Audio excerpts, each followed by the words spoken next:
Hey pessoal, sejam bem-vindos a mais um resumo aqui do canal.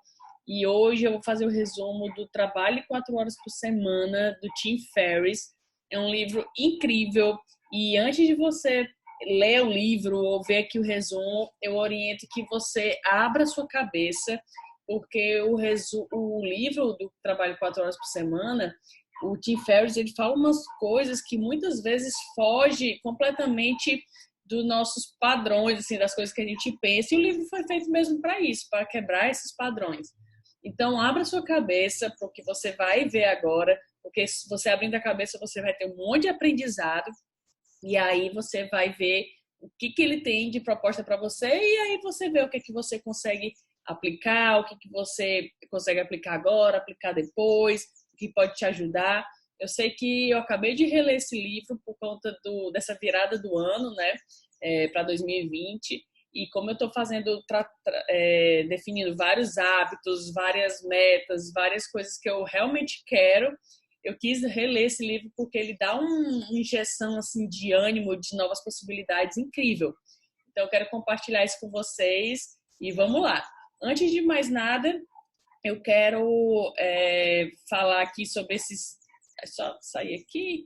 Sobre esses 3 pontos aqui. Aliás, 4. Antes de qualquer coisa, eu quero dizer que tem um cachorro muito louco aqui, latindo, que eu não sei o que está rolando.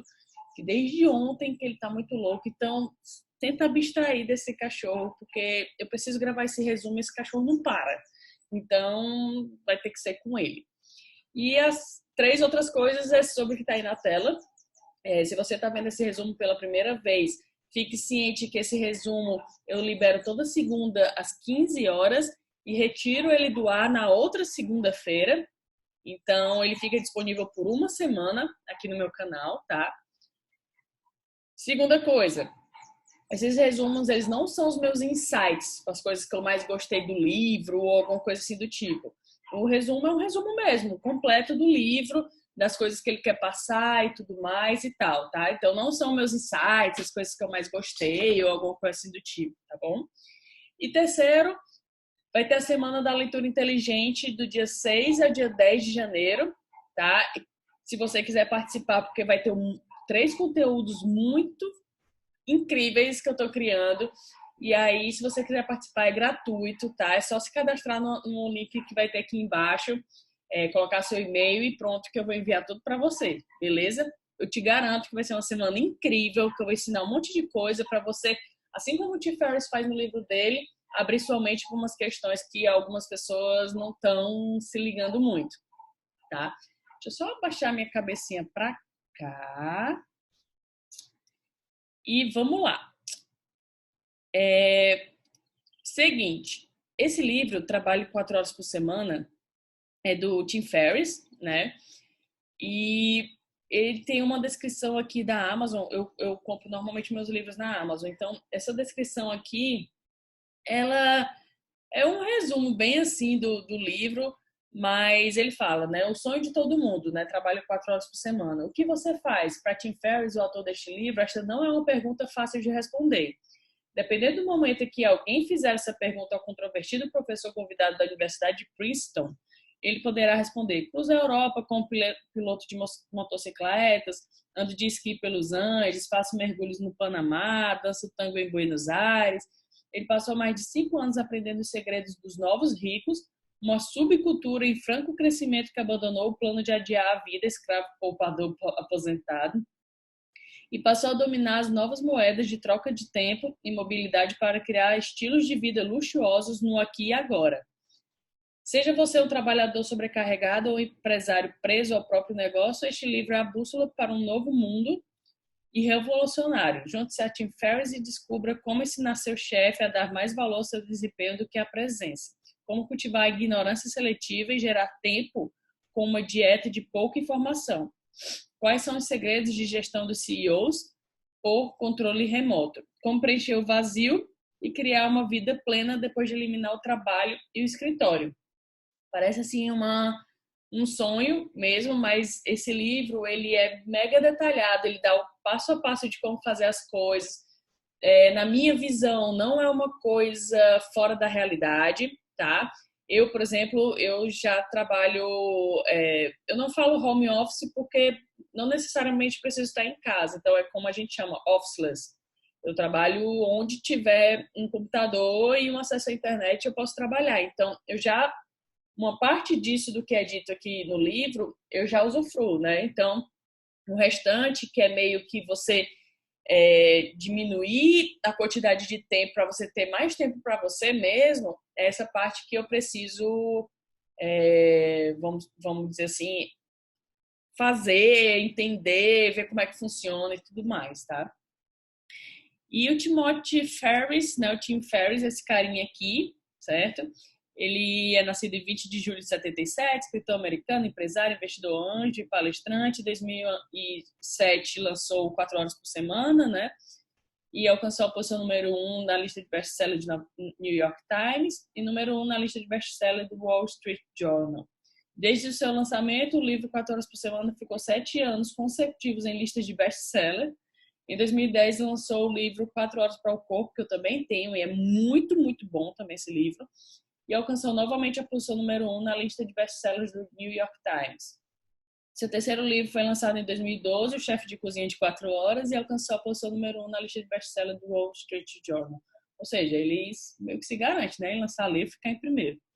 O escritor também é investidor anjo e membro do conselho de algumas startups, como Facebook, Twitter, Evernote e outras empresas.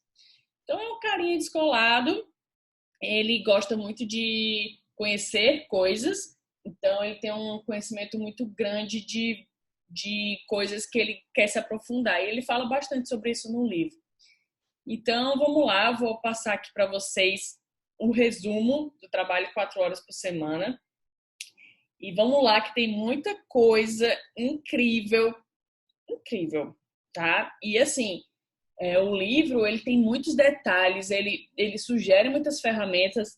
Aqui eu não coloquei as ferramentas que ele sugere, até porque tem algumas que, como ele escreveu em 2007, algumas não existem mais e tudo mais. Então, se você gostar do resumo, compra o livro, nem que você fique com ele na sua cabeceira para quando quiser dar uma olhada, porque esse livro, vez por outra, eu releio, ou eu consulto, ou eu faço alguma coisa, sabe? É um livro bom para você ter. É assim, para você, vez por outra, dar uma olhadinha. Então, vamos lá. Trabalho 4 horas por semana do Tim Ferriss. Vamos começar aqui. Deixa eu até fazer aquilo que eu sempre faço, né? De dar uma fechadinha aqui nos capítulos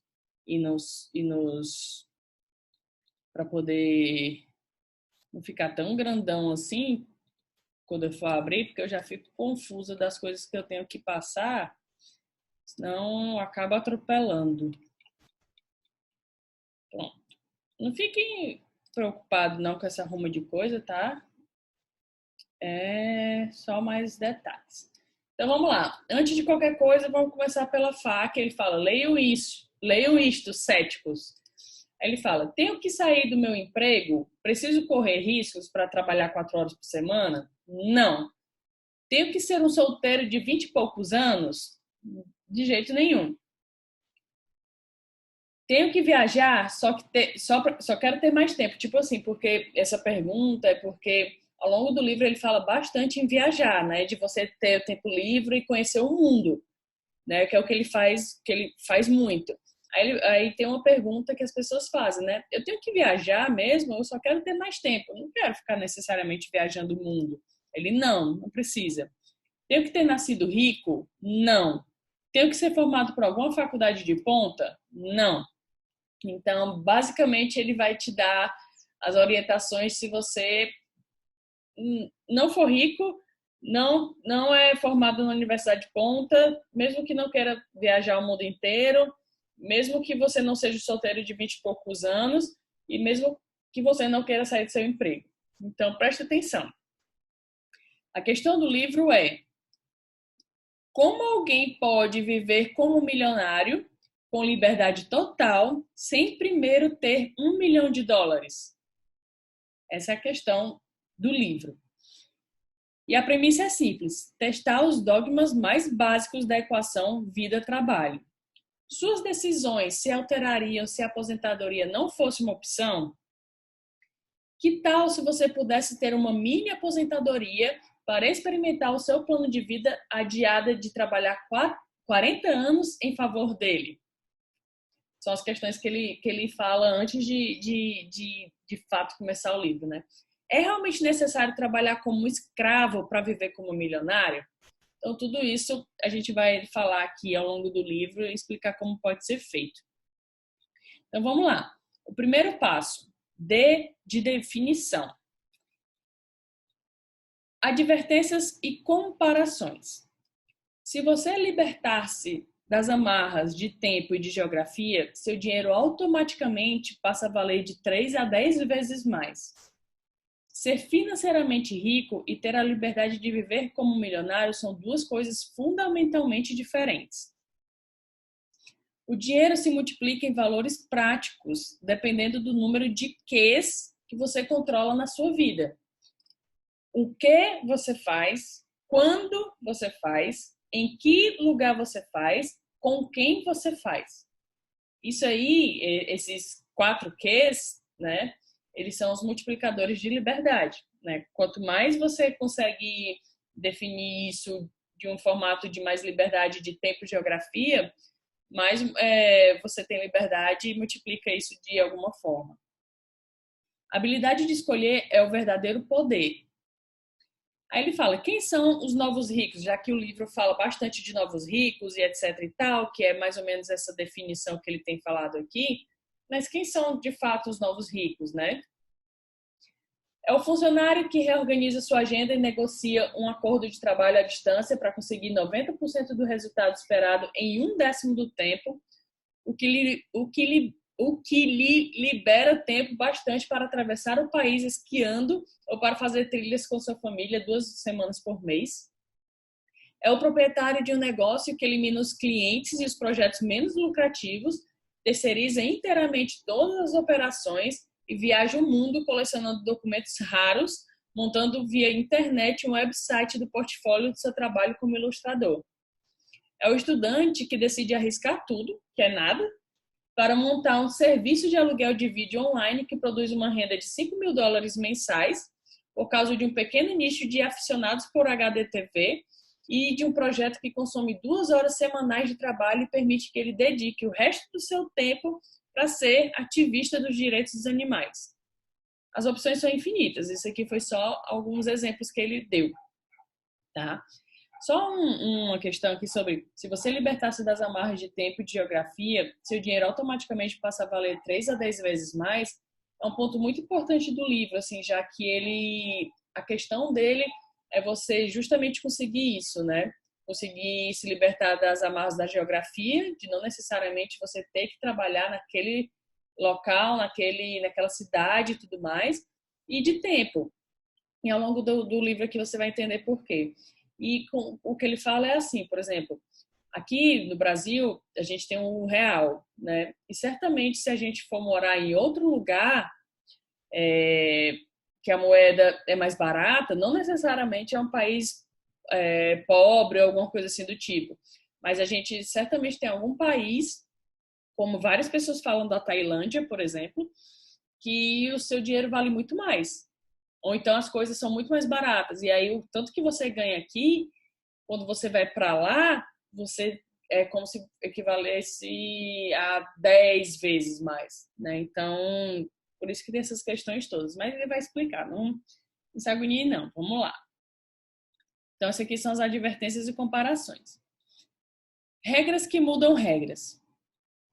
Tudo o que é popular é errado. Ganhar o jogo em vez de jogar o jogo.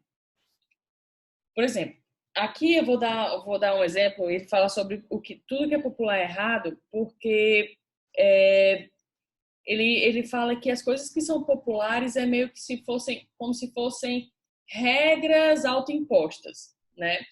Então, quando ele fala aqui de ganhar o jogo em vez de jogar o jogo, é porque ele participou de uma luta de kickboxing e ele venceu todas as lutas. E ele só se atentou a 2 coisas das regras, né? Por isso que o nome é Regras que Mudam as Regras. das regras do próprio jogo e que ninguém fazia porque as pessoas têm muito de comparar isso, de regras oficiais, de regras autoimpostas. Tem vezes que as pessoas criam regras autoimpostas porque é popular, entendeu? Então, o que ele fez? Ele fez a pesagem no dia anterior à competição, ele perdeu 12 quilos para a pesagem, e aí ele estava com 74 quilos. E depois da pesagem, ele se hiperidratou de volta e voltou com 87 quilos.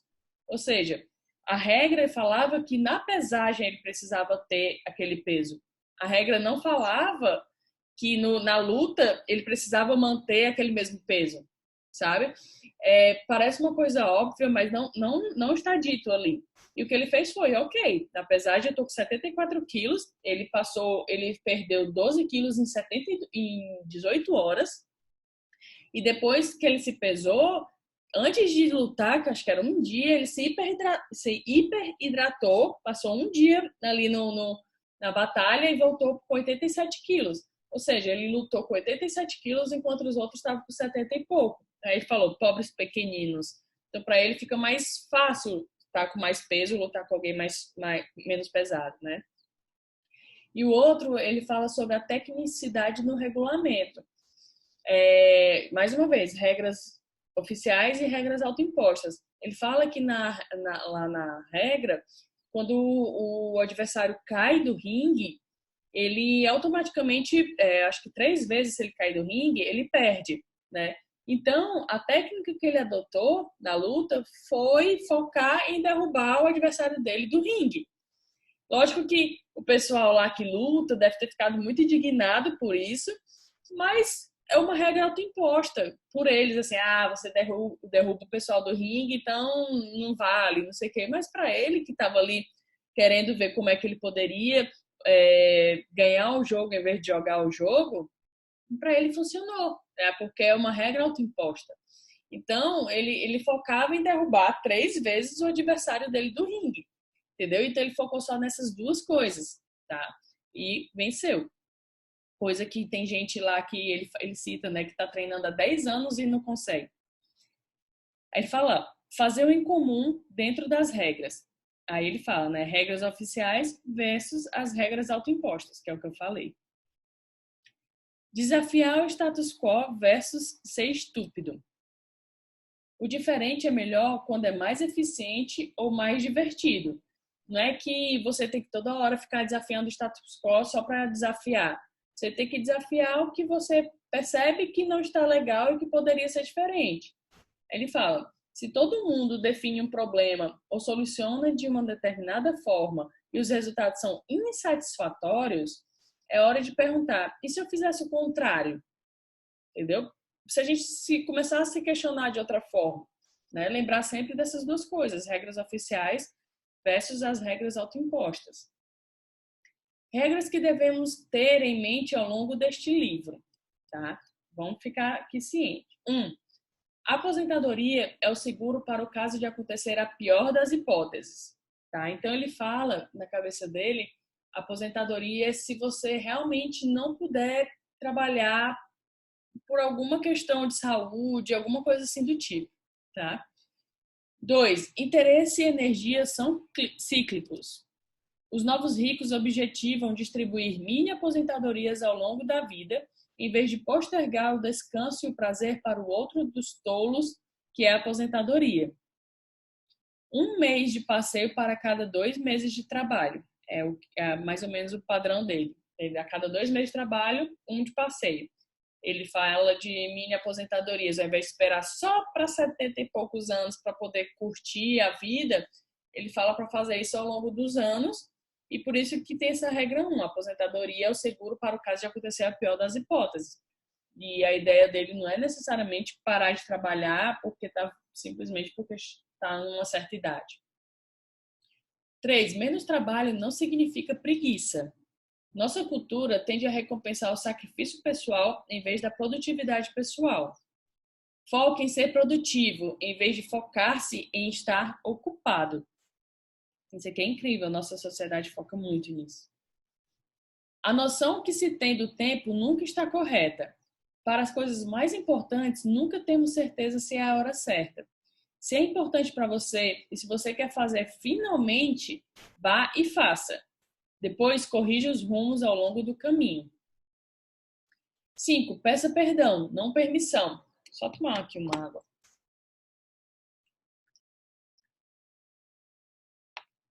Esse peça perdão, não permissão é muita cara do Deadpool, né? Não sei se vocês já assistiram. Mas ele é muito de fazer, vai lá e faz. E se der algum galho lá, ele vai e pede perdão. Então é isso mais ou menos que o Tim Ferriss está falando. Ao invés de ficar toda hora pedindo permissão para fazer as coisas, ele diz faça e se precisar corrigir alguma coisa, corrija e peça perdão. Entendeu? Mas não deixe de fazer por causa de alguma coisa.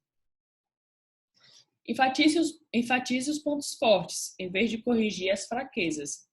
Foque-se no uso melhor de suas armas, em vez de focar-se em reparos constantes. Coisas em excesso tornam-se o oposto. É possível ter grandes quantidades de uma coisa boa. Em excesso, a maior parte dos esforços e das posses toma características de seus opostos. Ele fala que bênçãos podem se tornar maldições, pacifistas, tá certo esse nome, agora fiquei na dúvida, se tornam militantes, ativistas pela liberdade se tornam tiranos, ajudas se tornam estorvos, mais se torna menos. Então ele dá alguns exemplos aqui de quando uma boa coisa em excesso pode se tornar justamente o oposto. Muita quantidade e muita frequência torna aquilo de que você gosta no que você não gosta. Isso é verdade para posses e até mesmo para o tempo. Tá? Então a gente tem que ter cuidado com isso. Dinheiro somente não é solução. Dinheiro como bode expiatório e o trabalho como uma rotina exaustiva é uma distração constante que evita que você enxergue o quão inútil é isso tudo.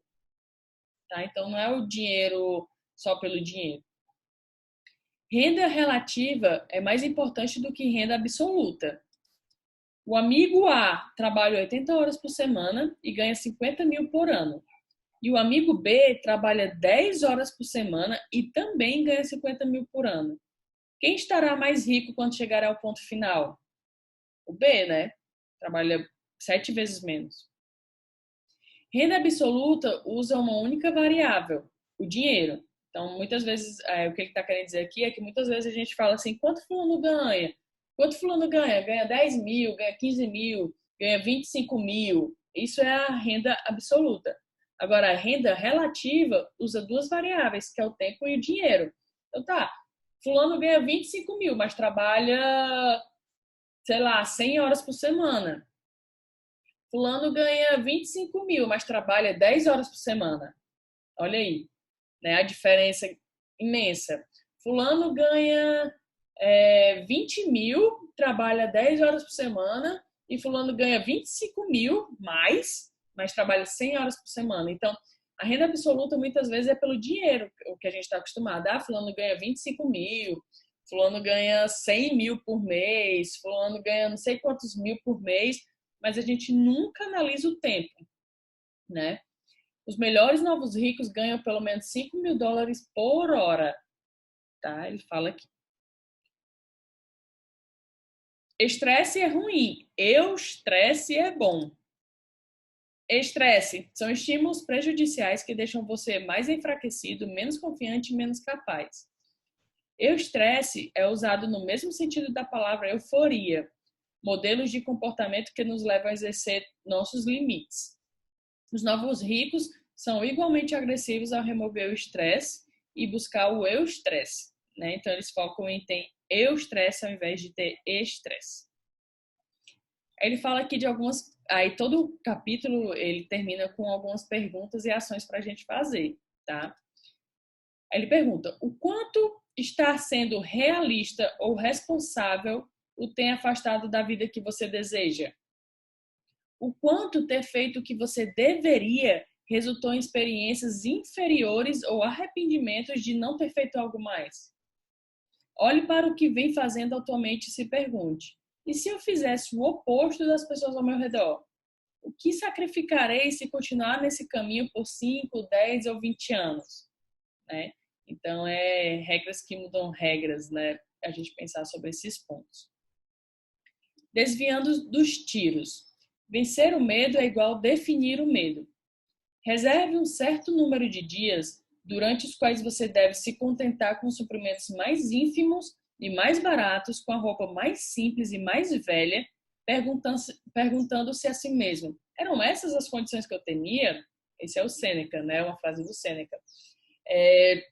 Porque o que é legal, essa frase eu achei incrível quando eu li, porque às vezes a gente tem medo de tomar certas ações com medo do retorno disso, de como vai acontecer, né? E muitas vezes o nosso medo é de tipo, eu vou, sei lá, sair do meu emprego, abrir meu negócio, e será que isso vai dar certo? Será que eu vou, sei lá, ficar sem dinheiro? Vou ter que passar necessidade e tudo? Aí o Seneca fala isso, né? De você reservar alguns dias, de você, tipo, ter pouco suprimento, né? Comer de forma bem simples, bem barata, se arrumar da forma mais simples e mais velha e se perguntar, era isso então que eu temia? Porque se for, eu até consigo passar por isso, entendeu? É uma questão que ele fala. Aí ele fala, revelando o medo disfarçado de otimismo. Isso aqui é interessante, né? Medo disfarçado de otimismo.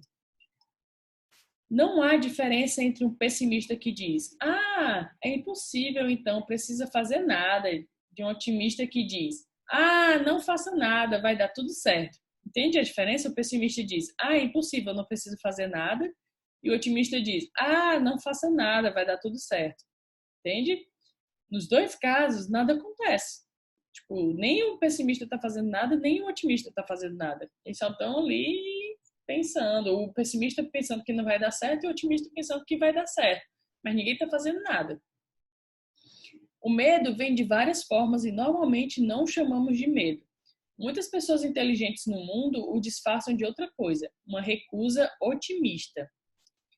Você está em uma situação melhor do que estava há um ano, um mês ou há uma semana?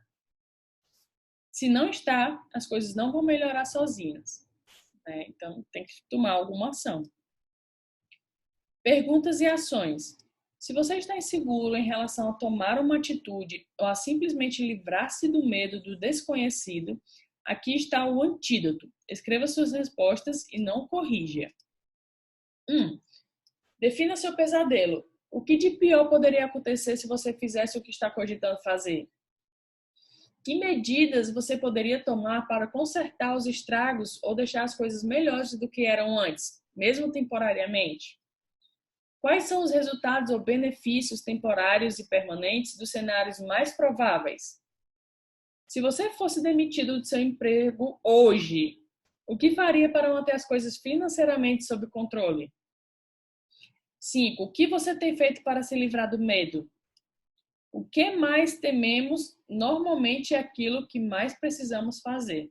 Isso aqui é muito foda, essa frase, né? Tipo, a gente começa a pensar, eu fiquei tão assim quando eu li essa frase que eu fiquei pensando, será que eu tô pensando, será que eu deveria pensar isso mesmo? Então, deixa eu pensar outra coisa, porque meio com receio, assim, de ter que fazer, sabe? A gente começa a se questionar muitas coisas. Eu, pelo menos, fico assim, caramba, meu, o que você tem feito para se livrar do medo? O que mais tememos, normalmente, é aquilo que mais precisamos fazer. 6. O que lhe custa financeira, emocional e fisicamente adiar suas ações? O que você está esperando? Né? Então, escrever as respostas disso tudo e não corrigir, porque ele fala que não corrigir normalmente quando você fala é a coisa mais que você está sentindo ali. Show. Zerar o sistema.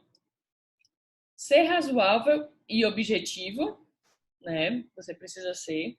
Fazer o que não é realista é mais fácil do que fazer o que é realista. Olha só.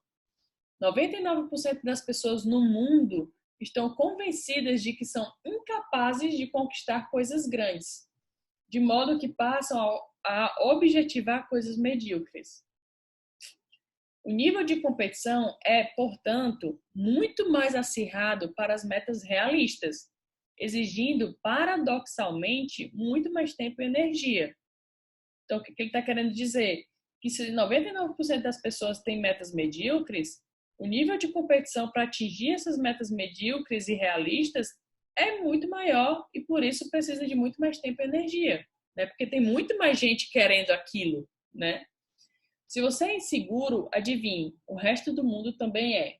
Não se subestime, você é melhor do que acha que é. Por isso que eu falo, esse livro é muito show para você ler no final do ano, início do ano. O que você quer? Uma ótima pergunta, primeiramente.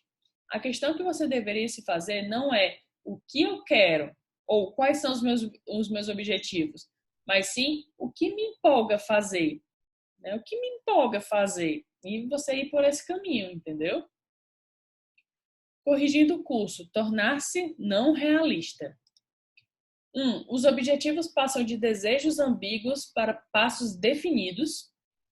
2. Os objetivos precisam ser não realistas para serem eficazes. 3. Foque em atividades que preencherão o vazio criado quando o trabalho é removido.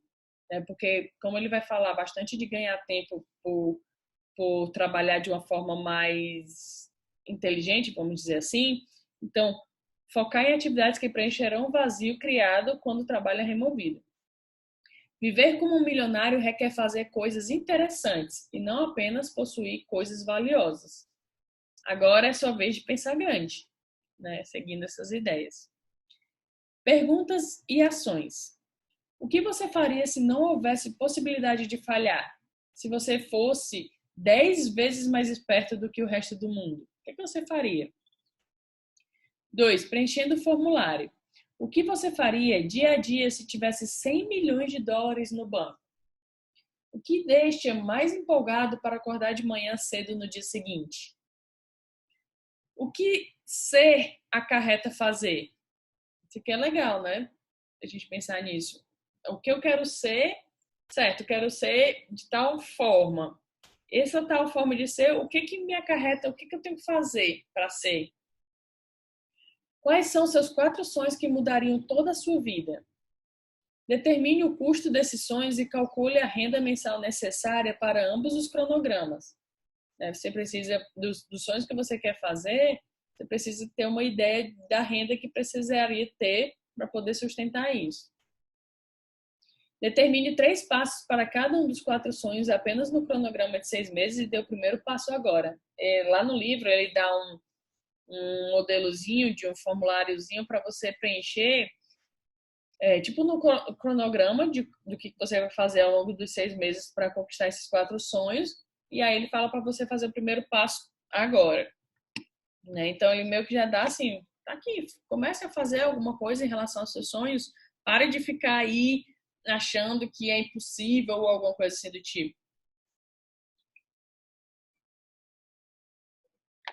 Aí ele começa com alguns desafios que ele chama de desafiando o conforto, que são umas coisinhas, uns testes não, umas ações mesmo que precisam ser feitas para poder aprender algumas coisas, que é o seguinte. Nesse daqui, ele fala: as ações mais importantes nunca são confortáveis, né? Que ele fala desafiando o conforto, que é o primeiro, né?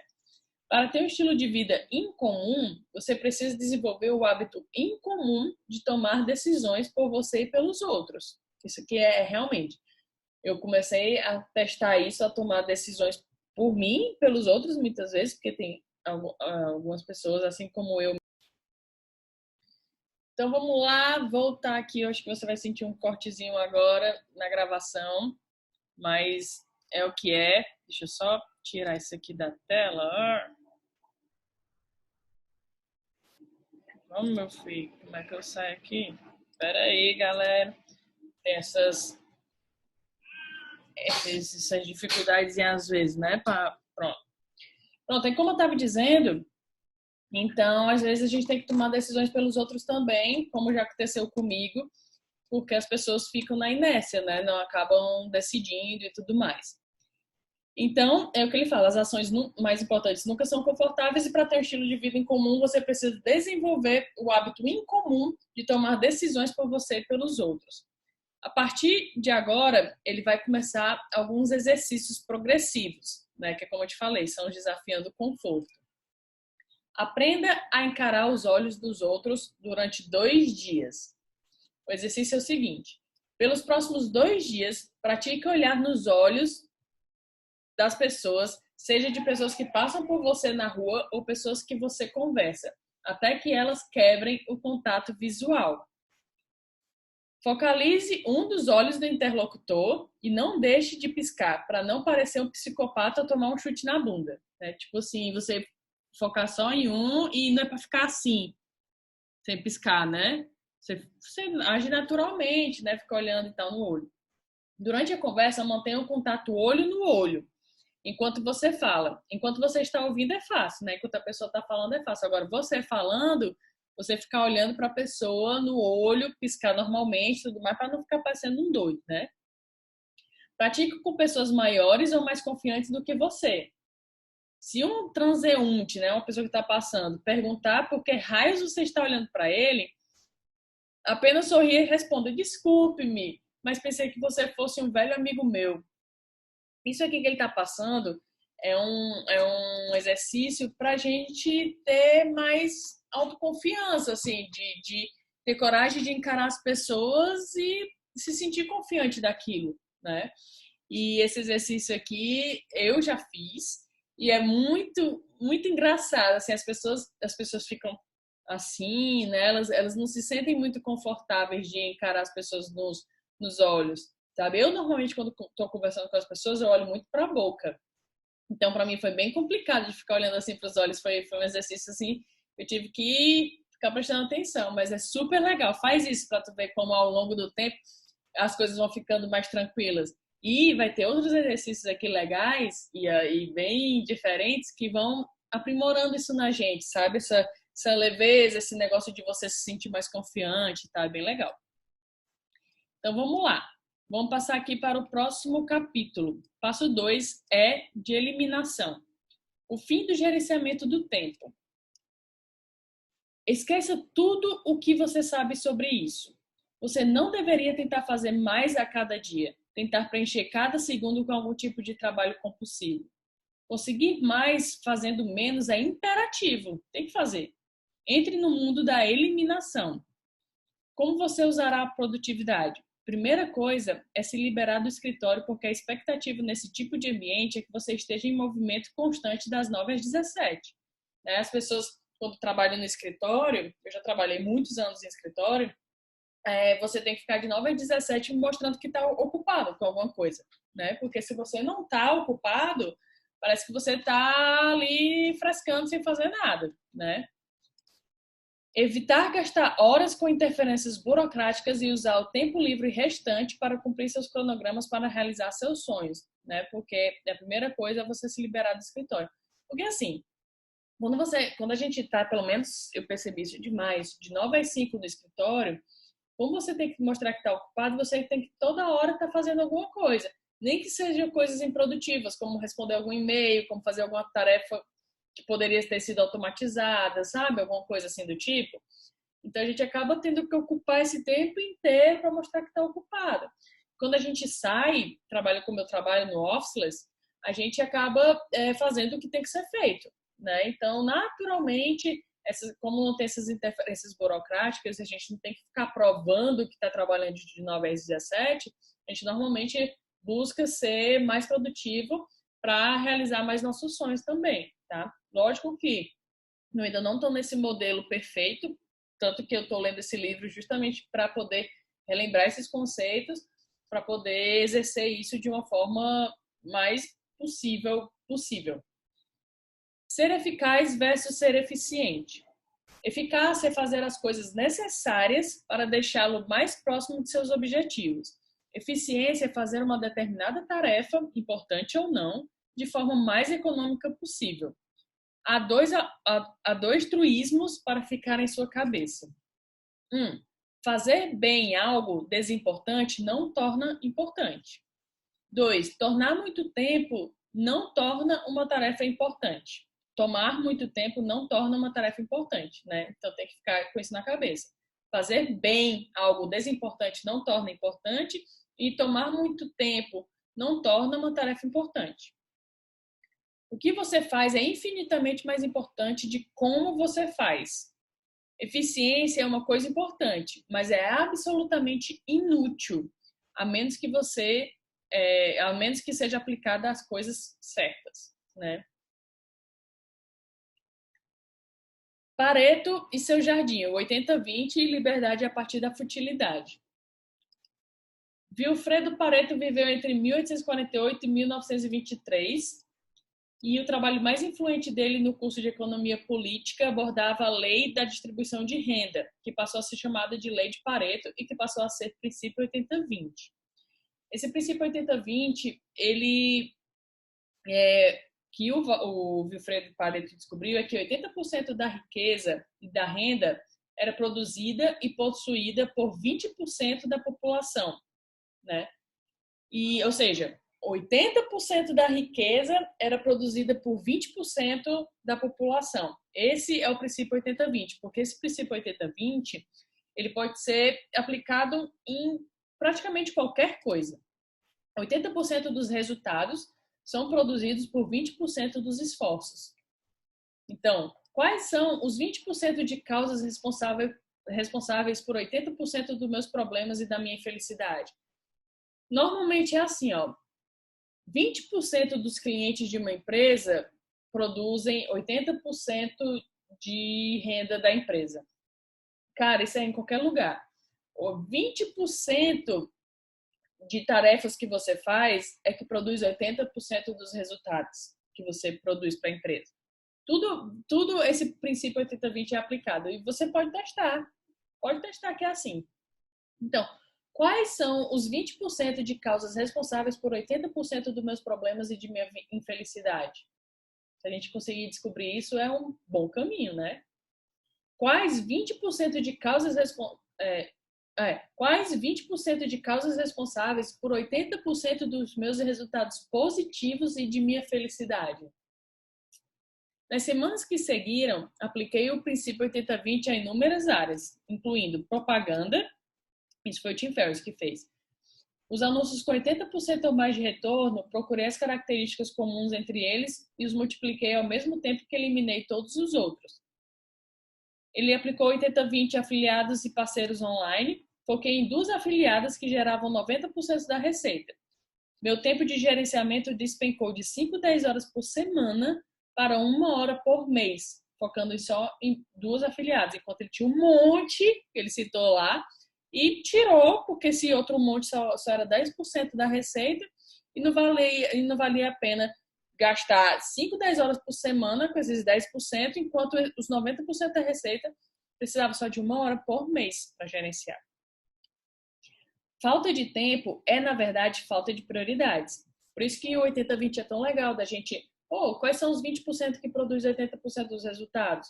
Será que eu estou focando nos 80% das tarefas que traz 20% dos resultados? Muitas vezes e a gente nem se liga, porque a gente está querendo ocupar o tempo de 9 às 17. Né? E como a gente está em busca de um trabalho fora do escritório, é importante que a gente tenha isso aqui em mente, porque isso aqui a gente está desenvolvendo um processo para conseguir, e vai ser dito aqui como é que você vai conseguir, aos poucos, começar a trabalhar fora do escritório, tá? Então fica aí com calma. A maioria dos trabalhos é possível sim fazer isso. A ilusão de 9 às 5 e a lei de Parkinson. Empregado desperdiça tempo porque tem muito tempo disponível, de 9 às 5. Agora que tem o objetivo de negociar um acordo de trabalho fora do escritório, em vez de apenas esperar pelo contra-cheque, é hora de revisitar o status quo e tornar-se eficaz. O status quo que a gente falou, né? Começar a questionar alguns padrões e ver se não é possível mudar. Como é possível que todas as pessoas no mundo precisem exatamente de 8 horas para completar seu trabalho? Não é. Esse período é uma arbitrariedade. Esse negócio de trabalhar 8 horas por dia foi definido de uma forma como arbitrariedade e será que todo mundo precisa de 8 horas por dia para executar o trabalho? Não é uma coisa assim, se a gente parar para pensar, estranha, né? Fato é que usamos todo o prazo que temos disponível, seja 8, 15 ou 2 horas de trabalho que a gente tem, a gente consegue. Cara, isso aqui tá muito na minha cabeça há muito tempo. Foi muito engraçado quando eu li isso aqui, porque eu ficava aqui questionando, cara, se derem pra gente 24 horas para fazer um trabalho, a gente vai usar as 24 horas certinha para poder fazer aquele trabalho. Se derem esse mesmo trabalho para fazer em 2 horas, a gente vai conseguir fazer em 2 horas. Tanto se você assistir esses programas de MasterChef, sei lá, Guerra dos Cupcakes que tem, né? O pessoal dá um tempo, cara, o pessoal termina assim, um segundo, pum, bota ali o prato e terminou. Sempre, todos conseguem no tempo certo que é dado, sabe? O nosso cérebro, ele se ordena para conseguir isso, é incrível, sabe? Se o MasterChef coloca lá 1 hora, em 1 hora ele sai correndo, bota o pinguinho lá, bota o prato, pum, termina o tempo na hora que ele bota o prato ali. Se ele tivesse dado 30 minutos, tinha conseguido do mesmo jeito. É incrível. Isso é a lei ele fala sobre a lei de Parkinson. Uma tarefa aumentará a importância e sua percepção de complexidade em relação ao tempo alocado para sua realização. É a mágica do prazo iminente. Essa é a lei de Parkinson. Uma tarefa aumentará a importância e complexidade em relação ao tempo alocado para sua realização. É a mágica do prazo iminente. Há duas abordagens sinérgicas para aumentar a produtividade que acabam sendo inversões uma da outra. Limite as tarefas ao que é importante para reduzir o tempo de trabalho, né, 80-20. Então, os 20% de trabalho que traz 80% de resultado. E 2, encurte o tempo de trabalho para limitar as tarefas ao que é importante, que é a lei de Parkinson. Ou seja, se você antes trabalhava de 9 às 5 para executar as coisas, limite o tempo de 9 a meio-dia para executar aquelas mesmas coisas. Certamente você vai conseguir. Então, é você juntar o princípio 80-20 com a lei de Parkinson. A melhor solução é usar ambas ao mesmo tempo. Identifique as poucas tarefas críticas que contribuem para a maior parte da renda e planeje realizá-las com um prazo bem curto e bem definido. Né, que é o que eu falei. Show! Vamos aqui. Perguntas e ações. A gente está aqui em gerenciamento do tempo, né? Se você tivesse um ataque cardíaco e só pudesse trabalhar 2 horas por dia, o que faria? Se você tivesse um segundo ataque cardíaco e só pudesse trabalhar 2 horas por semana, o que faria? Aqui te ajuda a encontrar os 20% das tarefas que te dão 80% dos resultados, né? Se você tivesse uma arma apontada para sua cabeça e tivesse que parar de fazer 4/5, né, das diferentes atividades que mais consomem seu tempo, o que removeria? Quais são as 3 principais atividades que eu uso para preencher o tempo, para me sentir como se estivesse sendo produtivo, né? Ou seja, para você achar que está usando ali seu tempo de forma produtiva.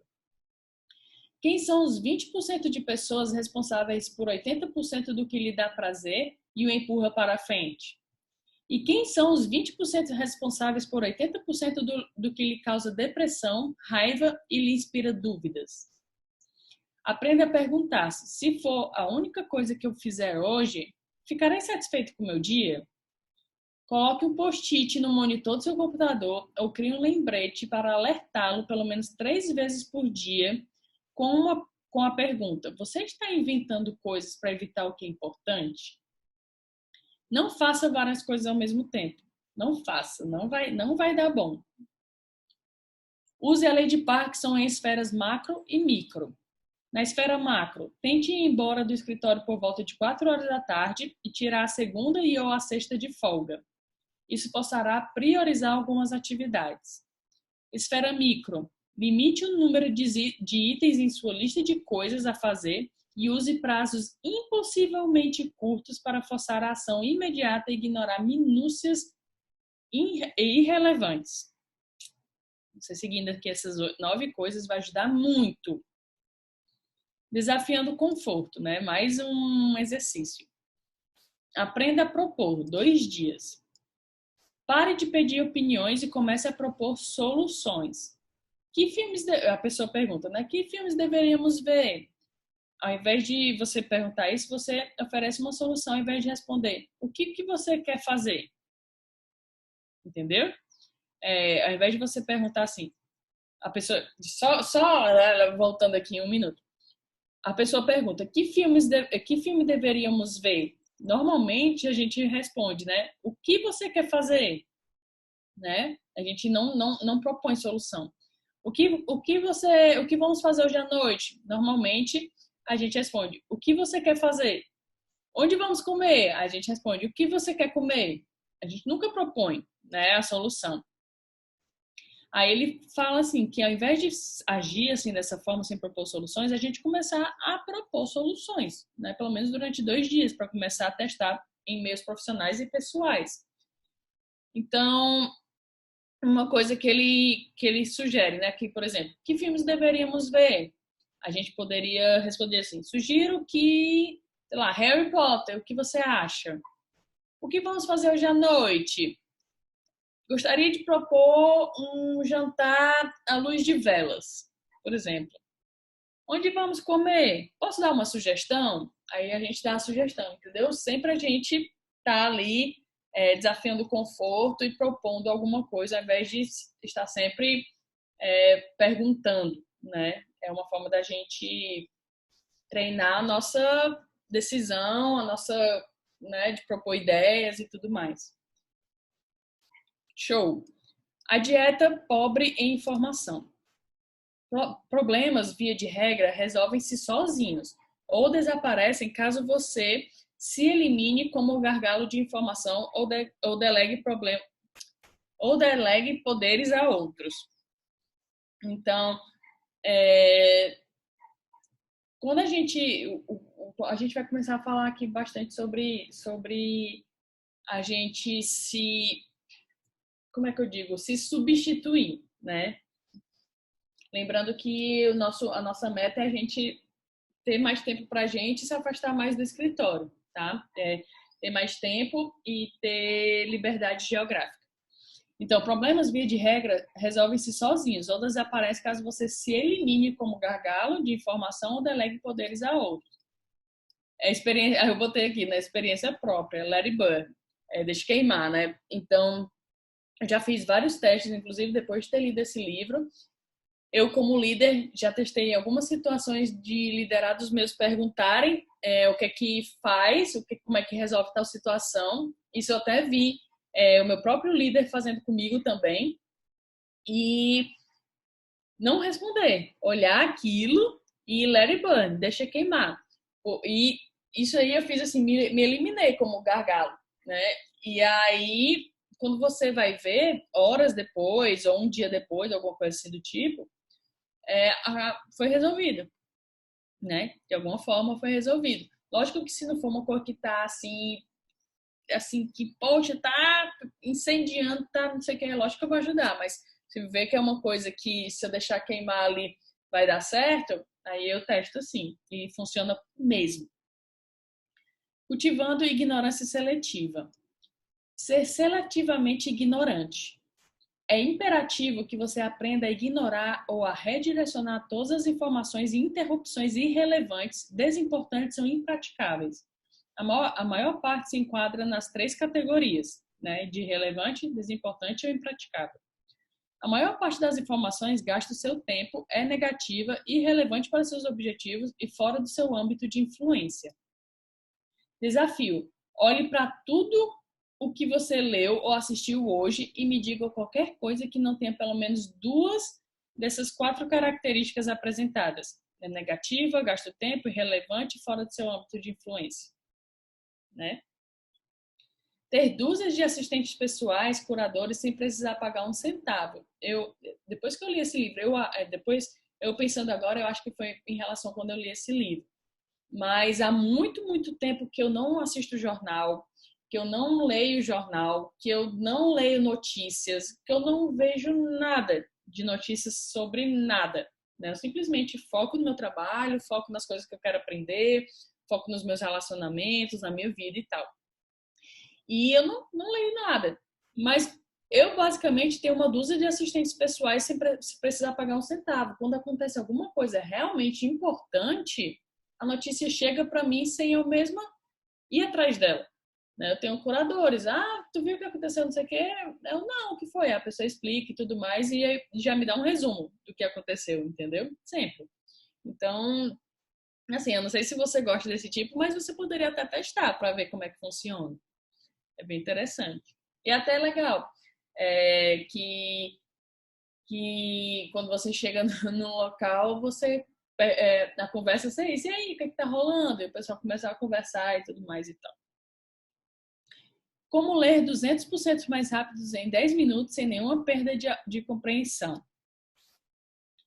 Aqui ele fala mais ou menos sobre leitura dinâmica, mas depois eu vou, na comunidade que eu estou criando, a comunidade Saboy de Outliers, eu vou explicar como é que pode ser feito para você ler mais rápido, sem perder a compreensão. Aqui ele dá uma explicação, mas eu vou explicar de uma forma que eu aprendi, que funciona muito bem, e mostrando exatamente como eu faço.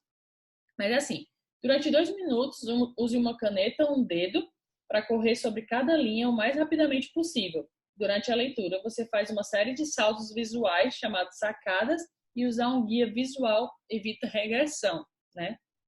Quando vocês têm esse guia, assim. Durante 3 minutos, comece a ler cada linha focando na terceira palavra a partir da primeira e termine cada linha focando na terceira palavra a partir da última. Isso faz com que você use sua visão periférica, que de outra forma é desperdiçada focando apenas nas margens. Então, por exemplo, essa frase: era uma vez um viciado em informação que decidiu se desintoxicar. Quando você foca em cadê?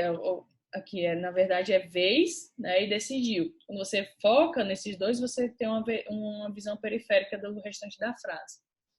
Durante 2 minutos, assim que for confortável suprimir a leitura direta de 3 ou 4 palavras de cada lado, que é o que ele explicou agora, tente fixar a visão apenas 2 vezes por linha, na primeira e na última palavra que você destacar. Durante 3 minutos, pratique ler o mais rápido que conseguir, sem prejudicar a compreensão, mas utilizando boa técnica, as 3 acima, por 5 páginas, para encontrar uma velocidade confortável de leitura. Isso aumentará sua percepção e redefinirá seu limite de velocidade, tal qual sentimos normalmente que estamos rápidos a 80 km por hora, mas essa mesma velocidade parece câmera lenta se estivermos acabado de reduzir de 110 numa rodovia. Então, quando a gente está lendo muito, muito, muito, muito, muito rápido e começa a ler no nosso padrão, a gente vê que é muito lento quando a gente está lendo muito rápido. É a mesma coisa com o carro que ele fala. E aí existe como calcular sua velocidade de leitura. Eu vou deixar o link aqui na descrição de um vídeo que eu mesma tenho aqui no canal de como você pode fazer isso. Beleza? Perguntas e ações. Entre imediatamente em jejum de mídia por uma semana.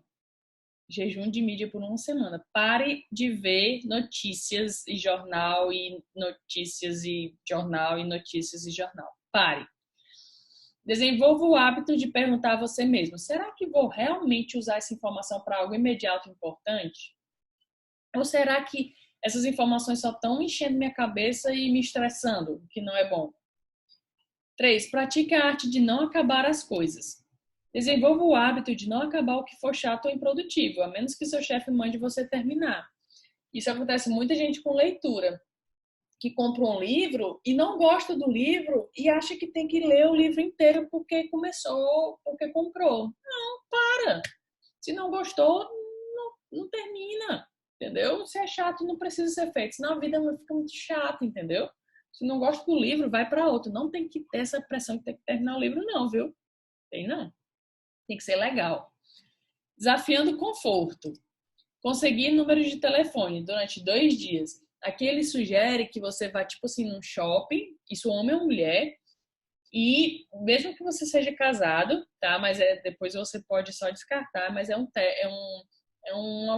mais uma vez um estímulo a gente a sair do conforto. Aí ele fala pra gente estar no shopping, ver uma mulher ou um homem e conseguir o telefone dele ou dela. E aí você chegar e falar: olha, porque eu tava aqui de passagem, tem um amigo ali meu me esperando, eu preciso sair, mas eu te achei tão bonita, eu te achei tão bonita, e eu queria pegar teu telefone. Eu sei que parece meio brega, né? Falar assim: eu te achei tão bonito, tão bonito. Mas enfim, certamente você vai encontrar uma forma de fazer isso. E aí pega o telefone. só para você se testar, entendeu? E se você for casado, ou tiver namorado ou namorado, ou enfim, o que for, depois descarta o telefone, é só mesmo para testar. É uma forma de você sair da zona de conforto e testar essas suas habilidades. Interrompendo as interrupções e a arte da recusa. Aprenda a ser difícil quando for preciso. Ter uma reputação de assertivo vai ajudá-la a receber tratamento preferencial sem ter que implorar ou lutar por isso a toda hora. Fazer o que é importante e ignorar o que é trivial é difícil porque parece que a maior parte do mundo conspira para impor merdas a você. É isso mesmo. Nem todos os demônios são criados da mesma forma. Uma interrupção é qualquer coisa que impede o término de uma tarefa importante e há 3 tipos principais de infratores. Os desperdiçadores de tempo, aquelas coisas que podem ser ignoradas com pouca ou nenhuma consequência. São reuniões, discussões, telefonemas, e-mails desimportantes. Prescrição, torne-se um ignorante. São os mais fáceis de eliminar e evitar, são os desperdiçadores de tempo. Desligue alertas sonoros do celular. Confira seus e-mails 2 vezes por dia, tipo meio-dia e 4 horas da tarde. Não faça conferência de e-mails à primeira atividade da manhã, porque isso vai acabar tomando seu tempo e você vai ser levado por outras coisas que não era o que você tinha definido que ia fazer. Faça a sua tarefa mais importante antes das 11. Crie um e-mail de resposta automática. Lembre-se, peça desculpa, não permissão para implementar isso no seu trabalho. E deixe 2 números de contato, um comercial para não urgente e um pessoal para urgente. Se ligarem para o pessoal, significa que é urgente e a conversa deve ser direta. Faz parte do seu trabalho treinar as pessoas ao seu redor para serem eficazes e eficientes. Evitar reuniões e criar níveis de contato, e-mail, telefone presencial, ou adotar os vídeos. Adotar os vídeos é o que a gente faz no trabalho. Então, ao invés de marcar um call, uma reunião, um telefonema, a gente grava um vídeo explicando o que está acontecendo e manda para a pessoa. E aí ela vê no horário e no dia que ela pode, né? E não no meu horário, no dia que eu posso, tá?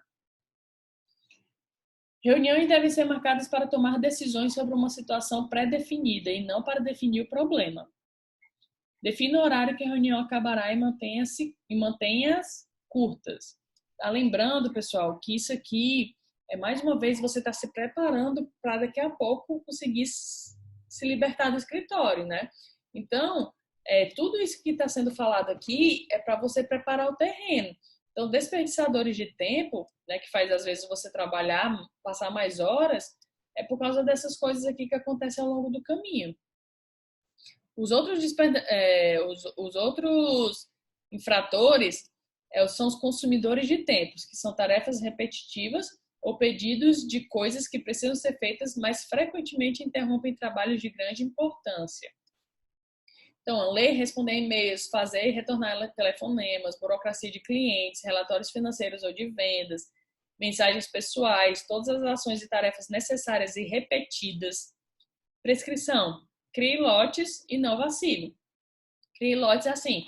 Vou fazer esse pacote de coisas aqui, essas coisas agora. Vou fazer aqui tudo de uma vez. Faço tudinho, beleza, feito. Agora vou me concentrar nas tarefas importantes. Não faço mais isso, certo? É isso. 3. Falhas de delegação de poderes. Instâncias em que alguém precisa de aprovação para fazer acontecer coisas pequenas. Então, resolver problemas dos clientes, contatos com clientes, despesas de todos os tipos, prescrição, regras e rearranjos.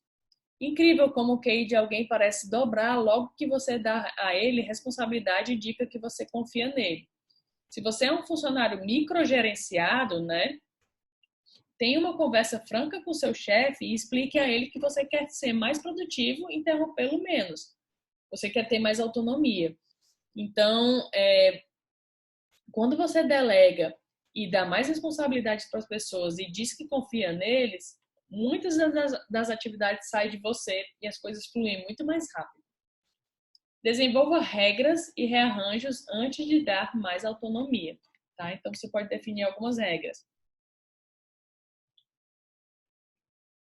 Por exemplo, até R$100 você pode tomar qualquer ação, faça o que você quiser para a pessoa, assim, em relação a vendas e clientes. Até R$ 100, ok, tome a decisão que você quiser. A partir de R$ 100, aí você me fala. Alguma coisa assim do tipo, entendeu? Vai criando regras para poder dar mais autonomia para as pessoas. Perguntas e ações. Crie sistemas para limitar sua disponibilidade via e-mail e telefone para refutar contatos inapropriados. Agrupe atividades em lotes para limitar o custo de preparação e ganhar mais tempo para a realização dos sonhos no seu cronograma. Então, aquilo de lotes que eu falei, né? O custo de preparação que ele fala, só para falar aqui, é que toda vez quando a gente vai começar uma atividade, a gente pensa que não, mas a gente tem um tempo de preparação para aquela atividade. Então, quando a gente não divide as tarefas em lote e fica fazendo pingado, toda vida a gente tem um custo de preparação para fazer aquela atividade, gasta mais tempo. Quando a gente junta várias atividades em lotes, a gente tem só uma vez a preparação e faz todas essas atividades logo e pronto, entendeu? Ao invés de ficar fazendo pingado. Então, por exemplo, tarefas repetidas, rotineiras que você precisa fazer todo dia e tal, e que não são tão importantes, você pode juntar tudo ao mesmo tempo e fazer logo todas e terminar e ficar livre para fazer outra atividade mais importante e poder se concentrar, ao invés de ficar fazendo uma, faz uma importante, faz outra, entendeu? Que isso quebra demais o seu dia e você tem um custo de preparação maior. Estabeleça ou peça regras e diretrizes de autonomia com a revisão ocasional de resultados, né? Que é o que eu falei sobre criar regras. Truques e ferramentas. Eliminando distrações com papel e captando tudo. Você pode usar, por exemplo, o Evernote e o Bear, né? Que são aplicativos para anotações. Fazendo uma triagem e evitando os telefonemas indesejáveis. Tem esse Grand Central e o Mail para fazer esse tipo de ação. Uma tentativa, agendamento sem troca de e-mails para lá e para cá. Tem o Doodle e o Time Driver. Escolhendo os melhores horários para juntar os e-mails. Não sei como é que fala isso, Shobni. E o Spark é o que eu uso. Ele organiza todos os meus e-mails em um só aplicativo e organiza de uma forma super fácil, super prática. Alguns e-mails nem aparecem mais para mim porque eu fui ajustando, eu fui configurando e tal, então é muito bom. Enviando e-mail sem entrar no buraco negro da caixa de entrada, tem esses dois aplicativos. Evitando a navegação na web completamente, tem o Freedom. Alguns aqui dele, como Evernote, eu sei que existe ainda, o Bear é o que eu uso, esse Grand Central e o Mail, Doodle, Time Drive, Shobni, esses aqui tudo eu não sei ainda se existem, tá? Mas eu sei que o Spark existe, que o Bear existe e que funcionam muito bem. Desafiando o conforto. Revisite os terríveis 2 dias. Diga não a todos os pedidos. Não seja seletivo. Recuse todas as coisas que podem ser recusadas sem que você seja demitido imediatamente. Seja egoísta. O objetivo não é o resultado assim, de não fazer aquilo, e sim o processo de se sentir confortável em dizer não. E, de fato, né? É normal a gente não se sentir confortável dizendo não. É incrível. Eu testo muito isso. É incrível como a gente não consegue se sentir bem. Acho que terminou aqui o capítulo 2 de eliminação. Agora vamos para o 3 de automação. Terceirizar a vida. Descarregar o resto e um pouco de geoarbitragem. Coisas divertidas acontecem quando você ganha em dólares, gasta em pesos e remunera em rúpias, que é o que ele faz. Ele ganha em dólares, né, na empresa dele nos Estados Unidos, viaja o mundo, às vezes gasta em pesos, que é bem baratinho para ele, e tem pessoas, assistentes virtuais e tudo mais em outros países e gasta em rúpias. Ser um membro dos novos ricos não é apenas trabalhar melhor, é também construir um sistema para substituir você. Esse é o primeiro exercício. Mesmo que você não tenha a intenção de se tornar um empresário, essa é a continuação final do nosso processo de eliminação 80-20. Preparar alguém para substituí-lo, mesmo que isso nunca aconteça, produzirá uma série de regras ultra refinadas que eliminarão a gordura e a redundância restantes em sua agenda. Se posso fazer algo melhor do que um assistente, por que deveria pagar-lhe para fazer? Né? Poxa, se eu trabalho melhor que ele, por que eu tenho que pagar uma pessoa para fazer? Porque o objetivo é liberar o seu tempo para focar em coisas maiores e melhores, tá?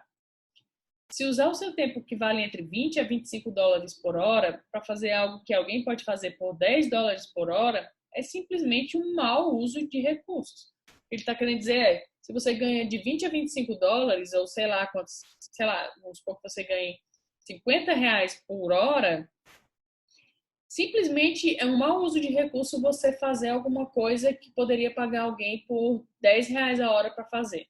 Entendeu? Não vale a pena, principalmente no longo prazo. Você está desperdiçando seu tempo podendo focar em coisas maiores e melhores. Mesmo que seja ocasionalmente maior do que o que você ganha atualmente, normalmente vale a pena. Aí ele fala da assistente virtual, né? Ele gosta muito de assistente virtual. Assistente virtual pode fazer coisas pessoais ou coisas profissionais. Você pode delegar para assistente virtual tarefas do seu trabalho, inclusive, desde que não inclua informações financeiras ou que não identifique a empresa em que você trabalha. Isso é legal. Você pode ter um assistente virtual remoto ou local, tem que testar. Você pode ficar na dúvida se é só uma ou se é uma equipe, né, que você pode contratar algumas empresas. Depender de uma só pessoa é chamado de ponto único de falha. Então, você pode contratar uma empresa que ofereça uma equipe reserva, né? Se a assistente virtual faltar e tudo mais, você ter outra para substituir. Medo número 1, saber muitas informações pessoais suas, né? Porque a assistente virtual acaba sabendo. Aí ele fala, o uso fraudulento de informações financeiras e confidenciais é raro. Nunca use cartões de débito em transações online ou com assistentes virtuais, porque é ruim de estornar. Crie um nome de usuário e senha específicos para serem usados em sites que os assistentes virtuais precisam acessar. A complicada arte da simplicidade. Reclamações comuns. Não aceite a primeira pessoa oferecida pela empresa, né, de assistente virtual e faça alguma exigência especial nos resultados. Requerer alguém que possa realizar ligações. Tem locais que assistente virtual não liga. Então, você pode requerer que ela faça ligações. 2, dê instruções precisas, tá? Para poder não ter entendimento ambíguo. Não dê permissão para gastar tempo, tá? Aleatório. Então, com as informações precisas, você já ajuda nisso, né? 4, defina um prazo curto e não mais que 72 horas para resolver o que você quer. Isso aqui é a lei de Parkinson, lembra? Você restringir o tempo. 5, quando delegar muitas tarefas, indique o grau de prioridade e importância de cada uma delas, porque senão ela vai fazer qualquer ordem sem saber o que é prioritário para você. Os perigos da delegação, antes de começar. Elimine antes de delegar, tá? Assim, nunca automatize nada que possa ser eliminado e nunca delegue algo que possa ser automatizado ou dinamizado. Tá? Isso aqui é incrível, a gente nem pensa nisso. Às vezes a gente delega uma tarefa que a gente não quer fazer, mas essa tarefa simplesmente poderia ter sido eliminada, sabe? Princípio 1. Refinar as regras e processos antes de acrescentar pessoas ao sistema. A gente tem que limpar essa gordura antes de acrescentar pessoas ao sistema. O cardápio, um mundo de possibilidades. O que devo delegar? Regra de ouro 1. A cada tarefa delegada deve ao mesmo tempo demandar bastante tempo para sua realização e estar bem definida. 2. De leve, divirta-se com isso. Ser eficaz não significa ser sério o tempo todo. Tá? Perguntas e ações. 1. Arrume um assistente, mesmo que não precise de um. Desenvolver o conforto de comandar e não ser comandado. Isso aqui é legal. 2. Comece pequeno, mas pense grande. 3. Identifique suas 5 tarefas não profissionais que mais tomam o seu tempo e 5 tarefas pessoais que você pode delegar simplesmente por diversão. 4. Mantenha a sincronia, agendamento e agenda. né? Aqui você pode pegar um assistente virtual para testar, por exemplo, para agendar consulta, sei lá, fazer algum orçamento. Tem tantas coisas que pode ser feito e você já pode ir testando. Desafiando o conforto. Use a crítica sanduíche, 2 dias e semanalmente. Crítica sanduíche, né? Você fala bem, o feedback bem, depois você dá o feedback construtivo, né? E depois você fecha com alguma coisa legal. É elogio, feedback, elogio, tá? E você testar isso ao longo do tempo, tá? Os seus liderados. Receita em piloto automático. Encontre a sua musa. Então, ele fala aqui para você começar a criar um negócio para você com receita em piloto automático. Só dá uma olhadinha aqui, peraí. Tá. Gerir um negócio versus ter um negócio. A maioria das empresas muito bem-sucedidas do mundo não produz os próprios produtos que vendem. Não atende os próprios telefones, não embarca os próprios produtos ou atende seus próprios clientes. Aí ele fala da Musa, né? Que é o negócio. Testar o público-alvo até $500, fazer uma automação em 4 semanas. Quando estiver em pleno vapor, não pode tomar mais de 1 dia por semana para administrar. E o objetivo é criar um veículo automático de geração de renda sem consumir seu tempo, que é a Musa. Passo 1, escolha um nicho de mercado alcançável. E passo 2, invente, não invista em produtos, né? Invente produtos. Aí você pode revender um produto, licenciar um produto, criar um produto, mas se você não é um expert, você precisa criar autoridade. E aí ele explica como que você pode criar essa autoridade em 4 semanas. Inscreva-se em 2 ou 3 associações ligadas à área que você deseja, que tenham um nome que soe como oficial. Leia os 3 livros mais vendidos sobre seu assunto de interesse e resuma cada um em uma página.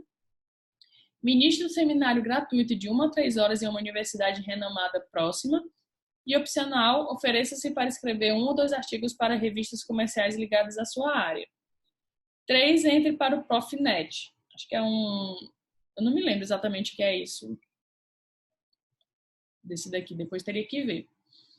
Mas, seguindo esses 3 primeiros passos aqui, você já consegue criar bastante autoridade, né? Ainda mais se compartilhar nas redes sociais hoje. Desafiando o conforto. Encontrar a Yoda, 3 dias. É você ter um mestre para poder te orientar e você poder saber o que faz, né? E você confiar naquilo. Então, você escolher um mentor, né? Eu tenho mentores, nem que você nem pague por esses mentores. Pode ser pessoas na internet que você segue, sei lá, eu, por exemplo, ou qualquer outra pessoa que você goste do conteúdo, que inspire você e você seguir as coisas que ele fala durante 3 dias. É uma forma de você fazer esse exercício. Receita em piloto automático 2. Você precisa testar a Musa. Não pergunte se comprariam, peça que comprem. Não vale, gente. Se você fizer pesquisa perguntando se comprariam, não dá em nada. Porque na hora do pega para capar para a pessoa pagar, pode ser que ela não pague, tá? E muitas vezes é o que acontece. Passo 3, né? A gente falou aqui do passo 1, cadê? O passo 2 era invente, não invista em produtos. O passo 1 era escolha seu nicho. O passo 3 é microteste seus produtos. Supere, olhe a concorrência e crie uma oferta de um produto mais atraente. Teste a oferta usando campanhas curtas de propaganda, como o Google Ads ou Face Ads, de 5 a 7 dias de observação. Que vocês podem seguir para ver sobre tráfego pago, é uma pessoa que eu admiro muito, que é o Pedro Sobral. Você pode fazer muita coisa com tráfego pago começando do zero.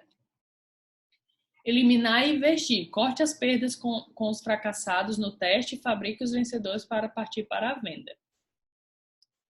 Desafiando o conforto. Rejeitar a primeira oferta e ir embora. 3 dias. Acostume-se a recusar ofertas e a opor-se.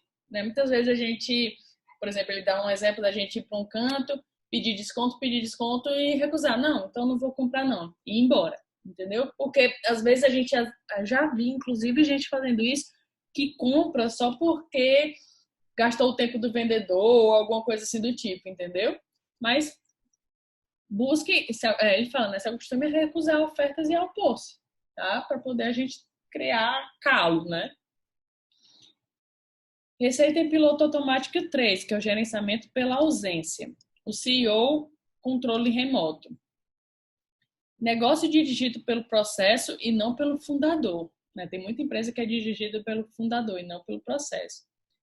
Começou com o final na cabeça. Os bastidores, a arquitetura da musa. Nosso objetivo não é criar um negócio que seja tão grande quanto possível, mas em vez disso, criar um negócio que nos incomode o menos possível. Sou um policial na beira da estrada que pode entrar nela, na estrada, quando for preciso, e uso relatórios para garantir que as engrenagens estão funcionando apropriadamente. Ou seja, a empresa está ali funcionando e ele se fala que é um policial que pode a qualquer momento chegar lá e ver como é que as coisas estão acontecendo ou quando for preciso. Removendo-se da equação, quando e como. Contrate empresas terceirizadas que sejam especializadas em uma função, em vez de freelancers, sempre que possível. É uma substituição rápida, né, quando você tem uma empresa. Garanta que todos os terceirizados se comuniquem entre si para resolver problemas e dê permissão por escrito para tomar a maior parte das decisões baratas sem consultá-lo. Comecei com decisões inferiores a $100 e passei para $400 2 meses depois. Fazer sozinho não é problema. O problema é que os empreendedores não sabem quando e como substituir a si mesmos ou sua infraestrutura doméstica por algo mais dimensionável. Dimensionável é lidar com 10 mil pedidos como se fossem 10 pedidos. A arte da não decisão. Menos opções igual a mais receita. Atendimento ao cliente é fornecer um produto excelente a um preço aceitável e resolver problemas legítimos da maneira mais rápida possível. É isso que é atendimento ao cliente. Quanto mais opções você oferecer ao cliente, mais indecisão cria e menos pedidos recebe, que é o paradoxo da escolha, né? Minimizar o número de decisões que seus clientes podem ou precisam tomar.